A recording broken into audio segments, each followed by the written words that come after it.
La partie la plus importante de tout message de vente, de toute page d'accueil sur un site internet, est tout simplement l'en-tête de ton site.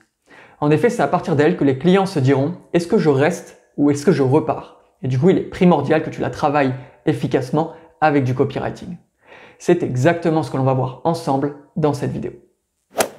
Et avant de commencer, si tu aimes mes vidéos, abonne-toi et n'oublie pas de cliquer sur la cloche pour ne pas rater les prochains épisodes.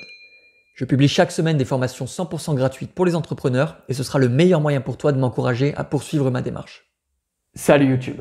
Aujourd'hui, on rentre dans le cœur du sujet du copywriting puisque l'on va s'intéresser à la rédaction du premier module sur une bonne page de vente. En l'occurrence, comme je te l'ai dit en introduction, on va s'intéresser à l'en-tête de ton site ou alors l'en-tête de ta page de vente. Et comme je te le disais, c'est véritablement la section la plus importante sur ta page. En effet, elle va permettre aux clients de savoir s'ils sont au bon endroit ou si au contraire ils se sont trompés de page et ce que tu leur proposes n'a aucun rapport avec ce qu'ils recherchent. Du coup, il est primordial pour toi de bien travailler ton en-tête, de réfléchir à tous les éléments qui la composent afin d'être efficace, pertinent et de donner envie à tes lecteurs de commencer la lecture de ta page de vente, donc de leur donner envie de descendre un peu plus bas. Et bien pour y parvenir, il y a 4 éléments sur lesquels tu vas t'appuyer. Le premier élément, c'est vraiment la phrase d'en-tête, c'est la phrase d'accroche de ton site, c'est l'élément le plus important de ton en-tête. Le deuxième élément, c'est tout simplement la sous-phrase, un petit paragraphe juste en dessous qui va venir approfondir un peu mieux cette phrase d'en-tête. Le troisième élément, c'est ton appel à l'action, donc c'est un bouton qui va vraiment appeler les clients à effectuer l'action que tu veux viser pour eux sur ton site. Et le quatrième élément, c'est tout simplement l'illustration qui va correspondre à ton en-tête. De quelle manière est-ce que tu plonges ton visiteur dans ton univers? De quelle manière est-ce qu'il va s'y retrouver de façon visuelle et pas seulement de façon textuelle? Il est très important pour toi de combiner les 4 éléments afin d'avoir une très bonne en-tête. Et du coup, rentrons directement dans le cœur du sujet et intéressons-nous immédiatement à la phrase d'accroche. Et là, du coup, on est entre nous, je vais pas te raconter n'importe quoi. Il existe autant de possibilités de faire de bonnes phrases d'accroche qu'il existe de marketeurs, qu'il existe de business différents. Bref, il est possible à chaque fois d'avoir plein de modèles différents. Mon objectif pour autant, c'est vraiment de te donner un modèle efficace, pertinent, qui marche à chaque fois. Je dis pas que c'est le meilleur à chaque fois, je dis simplement qu'il fait vraiment partie des meilleurs, quelle que soit la page que tu vas utiliser. Et donc, la meilleure façon de faire une phrase d'accroche efficace, fonctionnelle, percutante, c'est d'énoncer tout d'abord un bénéfice, donc le bénéfice voulu par ton client cible, ainsi que la façon dont il va profiter de ce bénéfice. C'est un modèle qui apporte énormément de clarté pour ton message et qui permet vraiment de créer une très bonne en-tête pour ton site internet. Et pour faire une bonne accroche de cette manière, il faut répondre à 2 critères spécifiques. Le premier, c'est de ne jamais parler de toi, mais de parler de ton client. Donc de ne pas utiliser je ou nous, mais d'utiliser tu ou vous. Le deuxième critère, c'est tout simplement de parler à l'impératif, de le pousser à l'action, donc d'avoir un verbe en EZ qui va lui dire faites ceci, faites cela, achetez ceci, achetez cela, obtenez tel bénéfice. Bref, on parle à l'impératif et surtout on pousse le client à obtenir un bénéfice spécifique. Et du coup, illustrons ça avec plusieurs exemples concrets. Imagine que tu sois masseur, tu possèdes un cabinet de massage et tu veux proposer tes services sur ton site internet. Eh bien, l'une des meilleures façons de vendre tes services en reprenant ce modèle de phrase d'accroche très simple serait tout simplement dites adieu au mal de dos grâce au massage ayurvédique. C'est relativement simple, c'est relativement clair, efficace, on va vraiment droit au but avec cette en-tête. Je mets en avant le bénéfice client recherché. En l'occurrence ici, on ciblerait les personnes qui ont mal au dos, tu l'as bien compris, en proposant ma solution qui est le massage ayurvédique. Ça donne envie d'en savoir plus. Si jamais tu as mal au dos, tu vas t'intéresser à cette accroche.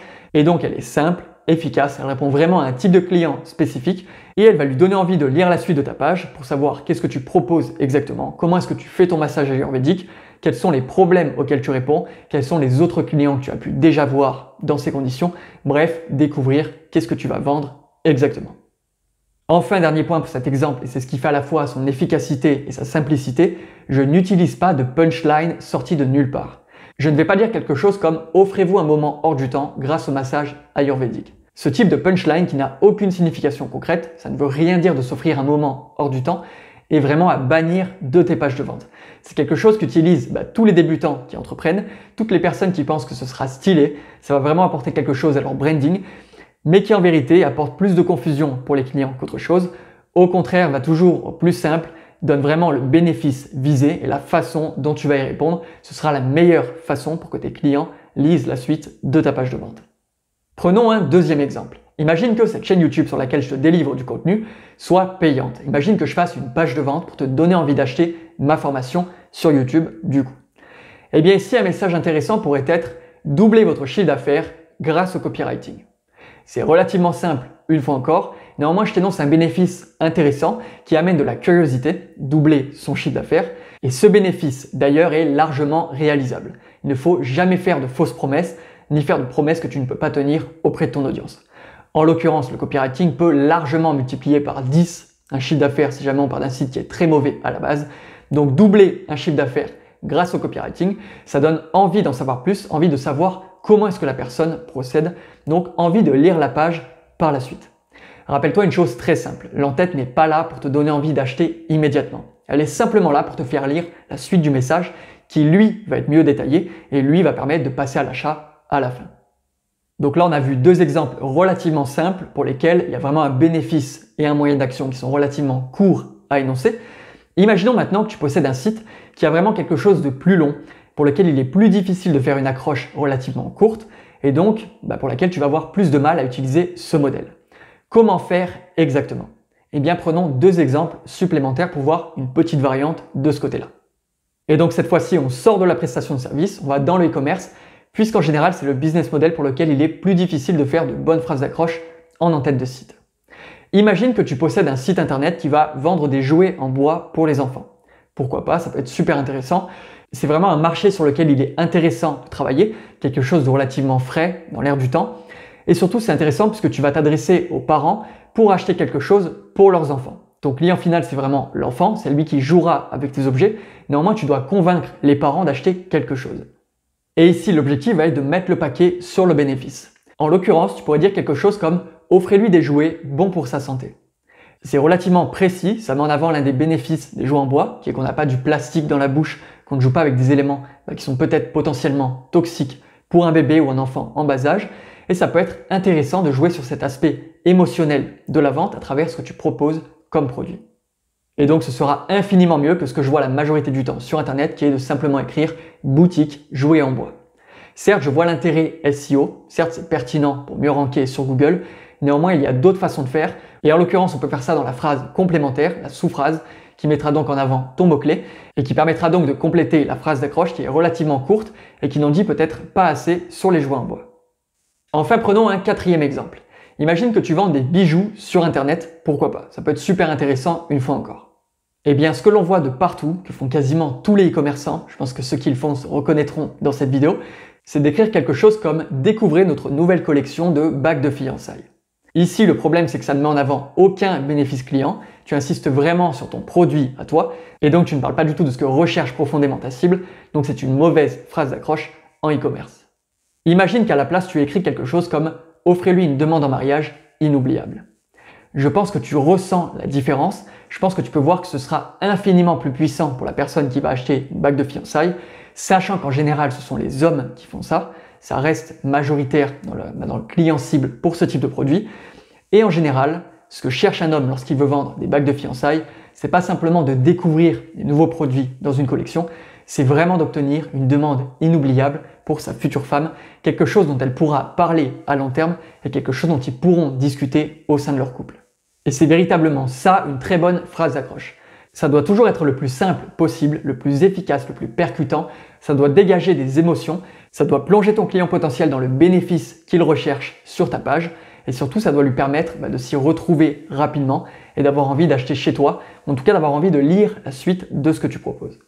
Et tout ça, maintenant que tu possèdes la façon de procéder pour trouver de bonnes phrases d'accroche, ça viendra avec le temps. Il t'appartiendra véritablement de travailler sur ton site internet, de travailler tes pages de vente, travailler tes pages produits, tes pages collections, afin de rendre sexy chacune de tes offres. Et tu verras qu'au fil du temps, à force d'en écrire, d'en reprendre, de les changer, eh bien tu te perfectionneras dans ce sujet-là et tu deviendras meilleur au fur et à mesure que tu en feras. Donc aucune pression pour le moment si jamais c'est quelque chose qui est difficile pour toi. Pour être honnête, la phrase d'accroche, c'est la chose qui me prend le plus de temps à chaque fois que je fais une page de vente moi-même. Et c'est pas pour rien, puisque comme je te l'ai dit, c'est vraiment la chose la plus importante sur ton site. Donc maintenant qu'on a vu la phrase d'accroche, passons à la sous-phrase. Comme je te l'ai dit, elle doit compléter la phrase d'accroche. Elle vient juste en dessous. Soit c'est une liste à puces, soit c'est une liste de différents éléments, soit c'est un paragraphe complet. Ton but en la rédigeant, c'est vraiment de mettre de côté le doute que pourra avoir ton lecteur et de lui donner envie, une bonne fois pour toutes, de passer à la suite de ton contenu. Et donc reprenons nos 4 exemples précédents pour les compléter avec une sous-phrase. Dites adieu au mal de dos grâce au massage ayurvédique. Et en sous-phrase, tu pourras avoir tout simplement: profitez d'une séance de massage relaxante et faites disparaître vos tensions une bonne fois pour toutes. Tu remarques que j'approfondis un petit peu plus le bénéfice recherché. Je mets en avant que les personnes vont profiter d'une séance de massage, pas simplement d'un massage ayurvédique, et surtout qu'ils vont voir leur mal de dos disparaître une bonne fois pour toutes. C'est vraiment l'occasion d'en faire un petit peu plus, de créer cette curiosité, cette tension pour ton client, qui va vraiment lui donner envie de regarder ce que tu proposes. Prenons notre deuxième exemple. Doublez votre chiffre d'affaires grâce au copywriting. Et bien juste en dessous, je pourrais écrire quelque chose comme: apprenez à mieux comprendre vos clients, écrivez des messages impactants à leurs yeux, faites plus de ventes. Cette fois-ci, j'utilise un nouveau procédé qui est de faire une liste à puces. Tu peux soit la faire de façon visuelle, soit tout simplement mettre les phrases les unes à la suite des autres. C'est pas choquant du tout, au contraire, ça permet vraiment de cloisonner chacune des idées dans une phrase à chaque fois. Et tu remarques ici que ces 3 phrases complémentaires permettent vraiment de décrire le processus par lequel le client va passer grâce à mon offre. Il va mieux comprendre ses clients, il va rédiger de meilleures pages, il va faire plus de ventes. C'est une façon très efficace de compléter ton accroche. En troisième exemple, on avait: offrez-lui des jouets bons pour sa santé. Et bien ici, une bonne sous-phrase pourrait être: et faites un geste pour la planète grâce à notre collection de camions en bois réalisés à la main. Tu remarques que j'approfondis beaucoup plus le bénéfice pour commencer. On n'est plus simplement sur la santé de l'enfant, on est aussi sur le côté écologique. En effet, les personnes qui achèteront des objets en bois vont aussi en général prendre soin de la planète, donc il est primordial d'en parler. Ça peut être intéressant pour ton client cible. De plus, j'approfondis aussi quel est l'objet proposé. On n'est plus simplement sur des jouets en bois, on passe sur des camions en bois. Donc on imagine ici que les camions en bois sont des best-sellers et que c'est ce que tu veux proposer sur ton site. Enfin, le dernier élément qui vient renforcer cette phrase complémentaire, c'est tout simplement que les objets sont taillés à la main. Évidemment, il faut que ce soit le cas. Si jamais ce n'est pas ton cas, tu ne vas pas l'écrire. Néanmoins, ça peut vraiment apporter quelque chose de plus. Ça met en avant la qualité de ce que tu proposes, puisqu'en général, les personnes qui vont chercher des objets alternatifs pour les enfants, bons pour la santé, bons pour la planète, vont s'intéresser au niveau de qualité de ce qu'ils vont offrir. Donc c'est quelque chose d'extrêmement pertinent et ça fait une très bonne phrase complémentaire. Enfin, prenons notre quatrième exemple. Offrez-lui une demande en mariage inoubliable. Ici, une phrase complémentaire qui me semblerait exceptionnelle serait: et illuminer son regard avec un grand oui grâce à notre collection de diamants finement taillés. Ici encore, on continue dans l'émotionnel. On a vraiment un produit qui est fait pour l'émotionnel. Donc on n'est plus simplement pour rendre la demande en mariage inoubliable, on est vraiment là d'abord pour illuminer le regard de la personne qui va recevoir cette demande et surtout obtenir un grand oui, et pas de n'importe quelle manière, avec des diamants finement taillés. Ça amène vraiment un aspect premium supplémentaire. Les personnes vont se dire: je ne vais pas acheter n'importe quoi, j'offre de la qualité à l'être aimé et du coup je suis intéressé pour en découvrir plus sur cette collection de bagues de fiançailles que l'on me propose. Et c'est comme ça que l'on fait une excellente phrase complémentaire. Une fois encore, j'ai rien fait d'exceptionnel. Ça a l'air de couler de source, c'est relativement simple. Plus tu en feras, plus ce sera facile pour toi aussi. J'ai simplement approfondi mon accroche en apportant plus de bénéfices et en mettant en avant un peu plus mon branding grâce à des mots relativement simples, sélectionnés de façon précise. Je ne mets pas en avant de punchline, je suis simplement à m'adresser à mon potentiel client avec ce qu'il souhaiterait entendre quand il va acheter quelque chose chez moi. Il nous reste 2 éléments et on aura terminé notre en-tête de site. Le premier, c'est tout simplement de faire un appel à l'action, donc de mettre un bouton juste en dessous de cette deuxième phrase d'accroche. Ton but étant, une fois que tu as dit quel est le bénéfice principal et que tu l'as approfondi avec une phrase complémentaire, de donner envie aux personnes de cliquer sur ce que tu proposes, soit pour voir ta collection, soit pour voir tes produits, soit pour aller à l'achat directement, soit pour prendre rendez-vous avec toi. Bref, il te faut à tout prix un appel à l'action. Et cet appel à l'action, il a plusieurs caractéristiques spécifiques. Tout d'abord, il doit être relativement simple. En général, moi je le choisis à l'infinitif. Ça va être voir le produit, voir la collection, prendre rendez-vous. Bref, quelque chose qui une fois encore va simplifier la pensée de tes visiteurs, ne va pas les parasiter avec des informations inutiles et va vraiment les orienter vers ce que tu souhaites qu'ils accomplissent sur ton site. De plus, veille toujours à ce que ton appel à l'action ressorte de ta page. Il faut à tout prix que tu choisisses une charte de couleurs pour ton site. Tu vas avoir travaillé ton branding, c'est logique. Eh bien, il ne faut pas que ton appel à l'action corresponde à ton branding. Si jamais tu as un site qui est violet, par exemple, eh bien, choisis un bouton qui sera vert, orange, quelque chose qui va ressortir de façon flagrante afin que le regard de ton visiteur soit attiré vers l'action que tu veux qu'il accomplisse et qu'il y clique donc plus facilement. Et si tu fais tout ça, un appel à l'action précis qui correspond à ce que tu veux qu'il accomplisse, qui soit à l'infinitif la plupart du temps avec des mots simples, en général, tu as de grandes chances qu'il convertisse le plus possible.